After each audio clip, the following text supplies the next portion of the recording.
Hi, this is Brian Maddox, and welcome to the Consulting Drive podcast. I'm here today with Joe Mosher. Welcome, Joe. Hey, good morning, Brian. Joe's going to give us a little bit more background in a second about his consulting group. So, Joe, again, welcome to the show. If you could tell us about your background, that would be great for our listeners. Sure, Brian. So I've got about 20 years, a little bit over 20 years of professional experience in the industry. The majority of it was with a large commercial food and agribusiness firm, privately held, one of the largest privately held companies in the world. And spent a fair bit of time there in a number of capacities: internal management consulting, process improvement, plant operations, and global risk and assurance. And about 2 years ago, left the corporate world to launch my own solopreneur consulting business. So in this business, I work with small to middle market food and agribusiness firms, and generally helping management teams, owners, and senior stakeholders think through strategy execution. So most companies have strategies. Most companies have strategies for growth, where they're trying to drive change in the organization, enter new markets, expand upon existing markets, whatever that driver may be. But many of them actually struggle at the point of execution. And so what I do is try to take my years of experience working with one of the larger organizations and bring some of that process rigor, process discipline, and proven experience into that smaller and lower middle market space to help them succeed and grow. Joe, I think when we spoke a couple of days ago, I was just as surprised as probably I am right now that the agribusiness and the consulting space in the agribusiness sounds really hyper specialized. How did you land there? Yeah, it's a good question. So I think the perceived barriers to entry are high because it does feel like a very narrowly defined space, or maybe a very mature space and not in a lot of need of help. But the reality is that the sector itself is really under a lot of pressure. And so I landed here doing this on my own, just by virtue of the years I spent working in and around that industry. Like I said, in my corporate career. When we think about food and ag, it's quite large, and it kind of depends on how you define it. So agribusiness could include direct large scale farming, though often it starts off with seed businesses, crop input type businesses, chemicals, fertilizers, pesticides, fungicides, things of that nature, all the way up into grain origination, animal feed manufacturing, corn processing. It gets into animal production, so whether that's poultry, pig, beef, or other. And then you get, of course, into your finished shelf-stable products that we all see in the grocery stores every day. So crackers, biscuits, macaroni and cheese, really the entire gamut. And so it's much bigger than people tend to think. And the perceived barriers to entry are high, but really the space is it's really exciting, and a lot of significant change underway. Apart from the perceived barriers to entry, I'm sure there were actual barriers, at least in terms of your experience, right? You've been independent now for a couple of years, right? Correct. Yeah. So how did you start, and how did you get your first couple clients? Well, I have the benefit of, I set out to create a business like many of us do, where we say every client from a referral and a referral from every client, right? Where you sort of remove the marketing challenge from the business. And at the outset, I benefited from a pretty rich network of people who had also left that organization or other companies I'd worked with and landed in pretty big jobs in smaller organizations. And so having worked with someone in the past, having shown your commitment to creating value, having shown your ability to execute and do well, clearly accelerates that business development process, because people know you and trust you, and there's much more of an accelerated pace of bringing you in to help. And beyond that, it's just a matter of researching and really understanding the space you're intending to serve. So in food and ag, one of the things that has always felt a bit different, and the reason I bring this up is because I can speak to it when I talk to a client, is if you think about a poultry producer, their manufacturing process is not taking a variety of components and putting them together in order to create a product that you then sell. They bring in one component and they break it down into multiple different subcomponents, which are then packaged and create value by disaggregating them, right? The whole bird market is very small compared to, your skinless chicken breasts, your bone-in thighs, your, chicken wings, etc. And so being able to understand the nuances of that business, coupled with proven performance in the past and relationships with people, has helped get things off the ground relatively early. So with that in mind, right, the referral side of the business and the referral generation sounds like a vital part of how you're scaling and growing, which is a recurring theme I think you're going to find with every major business owner. I personally got my very first piece of business by referral as a consultant. So I understand the value of that. But at some point, you're going to want to expose yourself to new market spaces or new parts of the network that you haven't yet gotten connections with. What's your strategy there? Well, the strategy is, for me, is to a couple of things. Is one, you need to be very explicit and state what it is you want from your existing network. And so for me, it does all start with that core network and ripples out. And so it starts with being explicit to those individuals, what it is I'm trying to do. That's how I get the business off the ground, was calling people up and saying, hey, update on me. I'm doing this thing. Here's what I'm thinking about doing. Here's what I'm focusing on. Here's how I want to serve the market. And I got feedback from them and then ultimately got work from them. And then as those engagements wrap up, nearly 100% of the time, they tend to extend into other adjacent work. So people realize, oh, we can get this guy at a relative discount as a non-full-time employee. It's turn it on or off as you need. So there's a natural extension within that existing client base. But then you also just simply remind them what it is you do, what your business is, what services you provide that maybe they're not in need of right now, and just asking, who else do you think would benefit from a conversation? And by just really shamelessly asking for those connections, allows you to plant the seeds for business development that might not actually be harvestable for another 6, 8, 12, 24 months. My average sales cycle from an initial conversation to actually signing a letter agreement tends to be about 6 to 7 months. And so it's a matter of just constantly creating those new connections in talking with people so that when the time comes that they need something that you specialize in, something that you do, something you can do better, differently, and potentially cost competitively, they know you and they call. So I regularly check in with my existing clients, which I think are one of the richest pools of business development that it's underappreciated. People feel like, okay, I got that project, we're executing well. Now I need to think about the next scope of work. And they don't really think about the fact that a pleased customer sitting right in front of you is a pretty great advocate. And CEOs know other CEOs, COOs know other COOs, and they talk a lot, and they do want to help one another.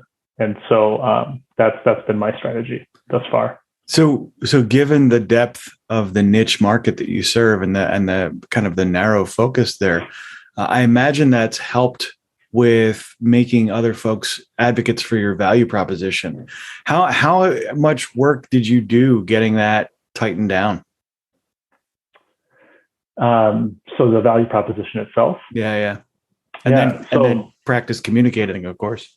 Yeah, well, that's an ongoing journey, right? Because right. as you I'm sure you know, Brian, when you start a new business, particularly in the professional services space, the way you think you'll spend your time and the way you actually spend your time are radically different. Can you give us an example? I'll give you my one of my biggest service offerings right now is supporting companies in the post M&A transaction management process. So a company potentially does its first ever or first in a very long time acquisition of either a competitor where they consolidate in the space, or potentially they're going for vertical integration. So they're buying a supplier or a customer of theirs and looking to expand vertically within their supply chain. And, strategies generally, there's a lot of research on this, but strategies themselves have about a 50% failure rate. So when you invest in a strategy, you're kind of rolling the dice or actually coin flip odds that you're going to win and execute against that and get the value you expected from it. M&A deals fail at a rate of 70 to 90%. And when you're working with companies in my target market, some of these guys will, I use guys generally, though it is a male-dominated industry. They might be the only deal they ever do in their entire career. And so, taken in that successful operators fail at 70 to 90%, what are the odds of someone doing it their first time? Actually integrating a business, actually getting the value out of that acquisition they expected.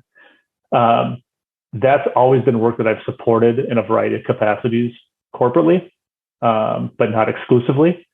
And it was sort of one of those things that I thought, well, wouldn't it be amazing if I could eventually build the business into something that did that as the lion's share of the work, supporting leadership teams at one of the most critical junctures in the business cycle, right? The opportunity to destroy value during an acquisition is tremendous.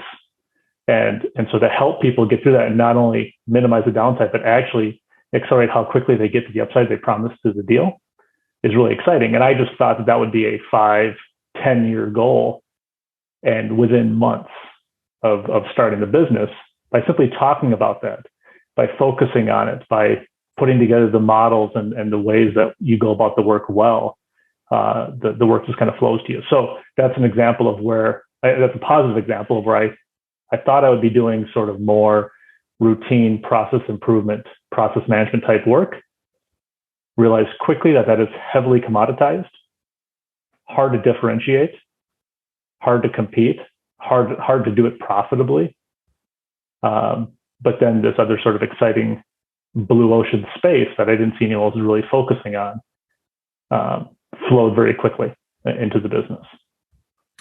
And so as you were communicating that out to referral partners, was there any feedback from them about kind of where you were going? Did you get, and was it just an immediate wildfire kind of situation or what? Well, it's a lot of, so the conversations that I was having with my market as part of that referral, understanding what's going on in your business. What's the pain you're experiencing right now? What are you doing to resolve that pain? Kind of those general biz dev exploratory type conversations that we all have and probably our clients hate having. Like, why do I need to explain my problems to you? Tell me what my problem is, and then I'll tell you if you're right. And then if you're right, maybe we can fix it. But as I kind of talked about, okay, this is an opportunity I see. This is the trend line for acquisitions in this space. This is the impact that private equity is having on driving larger acquisitions. This is what a low cost of capital over the last 7 to 8 years is doing for the multiples at closing, all the factors that drive the activity. As I talked about why I think it's a space that has an unmet need, and why I think I can offer unique and differentiated value to the clients. The take up was very, very fast. Lots of people saying, yes, absolutely, that's a need. Yes, I've seen lots of deals fail. Yes, let me show you my scar tissue from the deals I've been a part of that didn't go well. But it doesn't necessarily translate to immediate business because not everyone's doing a deal every day. Like I said, many of my clients are going to do a deal one time every 10 years. So it's a unique marketing challenge where how do I get in front of these people with the right message, a meaningful message that sticks with them, knowing that they're not going to need it right away. But having enough of those conversations, what ended up happening is people talk, as I said, and eventually through the grapevine, people are talking about who's doing what, who's going where, who's buying who. And over time, they just started saying, people were saying, hey, I talked to so-and-so. We are looking at a deal, or we just signed a letter of intent, and we think we need some help. Can we talk? And so I really look at it as all those seeds that you plant along the way, talking with people, reminding them what you're doing, asking what they're facing, and not looking to monetize every single interaction. I think that's one of the worst things that consultants or professional advisors can do is, evaluating every conversation is in terms of its success being binary. Did it lead to them asking me for a proposal or not? And if it didn't, it was a failure, and so I'm not going to talk to them again. That can't really be a long-term objective. And so I think just continue to connect with people and do that work led to eventually a deal flow that right now is the challenge, fortunately, is not that there's not enough work to do. The challenge is actually the inverse. There's potentially too much, and for those that you don't have the capacity to help, how do you get them the help they need elsewhere? And I imagine so you said a couple of things I want to touch on. Obviously, the first things first, with the market space and the level of depth of the niche that you've chosen, it sounds like it's relatively easy to know the news in the space because that space is relatively narrow. Is that a fair statement? Yeah, it is. It's easy to focus. And so to do targeted search to procure the right industry reports, to follow the right newsletters and online publications to get the news. Yes, it is. So it's easy to target in. Because it's narrow, of course, that means there's fewer publications that are touching it. If you're looking at the software as a service SaaS space, you're going to have the opposite challenge, right? Right. So much you could digest that it's hard to know exactly what it means for your clients. And I think it's counterintuitive, right? The narrower your focus, and this is the case in my experience, the narrower your focus, the more effort saving that actually is in the long term. In the short term, Absolutely. You feel like you're giving up tons and tons of revenue. Like, oh, but I could do this for everybody. And the reality is, A, no, you can't. And B, if you don't get that narrow focus, you're going to spend a lot of time spinning wheels trying to acquire clients that are not ideal fits anyway. And it sounds like you've had that experience. Yeah, I would say I'm still relatively early in the journey, but in the very early days, I very much was hesitant to do any sort of niching down. But as you look at, you read the right source materials, you talk to people, you look at successful other businesses, and it's indisputable that the more you focus, the richer the opportunity the work's going to be. People don't, in my mind, let's say you need acquisition integration support, and you are running a $150 million feed manufacturing business out of Missouri.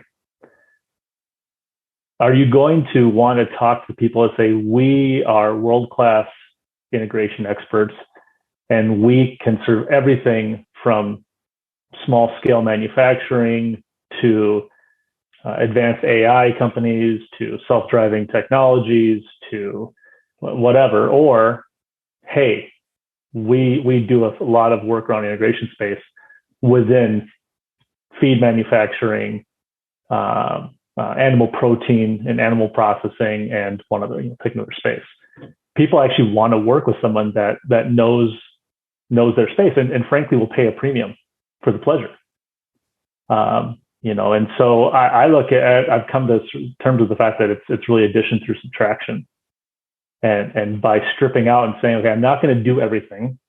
Every experience I've had in my career, even if I was good at it, isn't necessarily how I want to spend my time or something someone's going to pay for. So I probably don't need to talk about it. And it just not falling victim to that. To also the idea of, if I don't say I do everything, I'm suddenly explicitly saying no. And that's just not the case.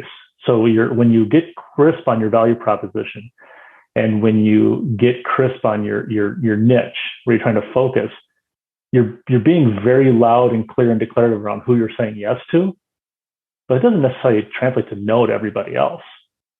So I still get calls and referrals from small manufacturing businesses that are doing HVAC work or other sort of like refrigeration components or a variety of other things. And if they have a need that aligns with what I do and if they feel like a good client fit and I've got the time and capacity, then we'll have a conversation about it. So it doesn't shut the doors. And I think that's the fear on the front end, is that everyone feels that by being too clear on who I'm saying yes to, I'm saying no to everybody else. And that's not the case. That is, I think that's a huge takeaway for folks that are cutting their teeth in the consulting space, and they go, "Hey, listen, I think I want to go out on my own." And it's so counterintuitive, right? It's such a bit of knowledge that is so hard fought and hard to come by, but is absolutely vital to pretty much everything thereafter. So it's awesome that you have found that. So, Joe, I want to wrap up here in just a second. But given that sort of part of the conversation, who should reach out to you? Who represents an ideal person for you to talk to, an ideal problem you want to solve, and how should they reach out? So to recap some of the main problems that I solve is again around the post-transaction space. So folks that are planning for a significant merger or acquisition and have all the due diligence advisory services they need, legal, financial, underwriting, et cetera. They've got all that, but they recognize at the moment that the ink is on the paper and the deal is signed, all they're going to see is the license plates of those rental cars speeding off to the airport for everyone to fly off to go to the next deal. And they're going to be left, looking at a horse, wondering if they can ride it. Right. So that's someone that I'd like to talk to. And then frankly, anybody in the space, again, small to lower food and ag, who recognizes that the strategy for growth that they have perhaps outpaces their own internal capabilities to execute. So it's going to require new ways of working. It's going to put stress on their existing processes. It's going to require them to think and act in new and different ways. And they know it's the right strategy, but they're not entirely sure that the organization can step up. And that's where I can come in and help provide some thoughts and potentially even some hands-on support. So the people that are facing those challenges in that space, it'd be great to hear from them. At the same time, I was the beneficiary of a lot of support from people as I made this transition, people that both were in sort of corporate roles or in senior business leadership roles, as well as people who had already made the leap to consulting. And so at the same time, if anybody else that's an independent consultant in a completely unrelated space wants to talk, I'm always open to those conversations to share ideas. There's a richness in just having exploratory discussions. You learn something every single time. And so that's also fine as well. And so the best way for them to reach out would be website? LinkedIn? Yeah, website is Mosher, so MOSHERCG.com. I'm on LinkedIn as well. And they can also email us at info@moshercg.com. Awesome. Joe, I want to thank you so much for your time. I really value, what you're bringing to the table here in terms of that hyper-focused market. It's been just a delight to learn more about the space. And so thanks for the guidance there, as well as hearing your story. Thanks, Brian. It's my pleasure. Thanks for listening to this episode of The Consulting Trap. If you have suggestions for future episodes or would like to be a guest on our show, please send me an email at brian@podcastchef.com. That's BRIAN at podcastchef.com. Before we go, we'd like to thank the sponsor of our show, Podcast Chef. Podcast Chef helps turn ordinary podcasting into a revenue-generating lead magnet for your consulting business. Our Podcasting Done For You service takes away the headache of starting up and running your own podcast. Reach out now to take advantage of our 30-day money-back guarantee.